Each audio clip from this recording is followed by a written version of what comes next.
একজন লয়ারের মাধ্যমে একটা এগ্রিমেন্ট করে সে আমার মেয়েকে নিয়ে গেছে। এখন এগ্রিমেন্টের মধ্যে আমি কি আসছি এই নিয়ে কথা বলতে, এগ্রিমেন্টের মধ্যে লেখা ছিল রুবায়েত ফাতিমা তনি তার এই শিশু সন্তানকে রেখে রাতের বেলা বাইরে থাকতে পারবে না। এগ্রিমেন্টটা আছে, আমি দেখাইতে পারবো। কিন্তু সে কি করছে, দিনের পর দিন বাইরে ছিল, শুধু রাত না। ওর বাসার দারোয়ান আমাকে বলছে, ম্যাডাম তো 4টা-5টার আগে বাসায় আসে না স্যার, আপনি চলে যান, আপনি শুধু শুধু এখানে দাঁড়ায় থাকবেন, শুধু শুধু এখানে দাঁড়ায় থাকবেন। আমি তো কারো কাছে যাই প্রমাণ চাই নাই, আমি কারো কাছেই প্রমাণ চাই নাই। আমাকে এইখানে এই সোশ্যাল মিডিয়া থেকে আমি সবকিছু নিছি, সবকিছু নিছি। সোশ্যাল মিডিয়া থেকেই তো এই অনেকেই অনেক কিছু বলে ফেলছে।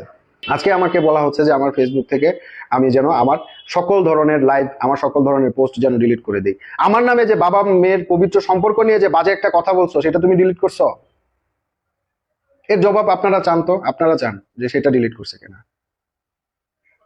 সেটা ডিলিট করতে বলেন, আমি সব ডিলিট করে দিই। মিথ্যা কথা বলতে বলতে আমার আমার পরিবার সম্পর্কে যখন এত বাজে কথা বলা হয়েছে, তখন আমি যদি ভাইরাল হতে চাইতাম তখন আমি প্রতিবাদ করতে পারতাম। কারণ আমি চিন্তা করছি আচ্ছা তার বলা সে বলতে থাকুক, যা মন চায় তা বলতে থাকুক, আমার এগুলো নিয়ে কোনো কিছুরই দরকার নাই।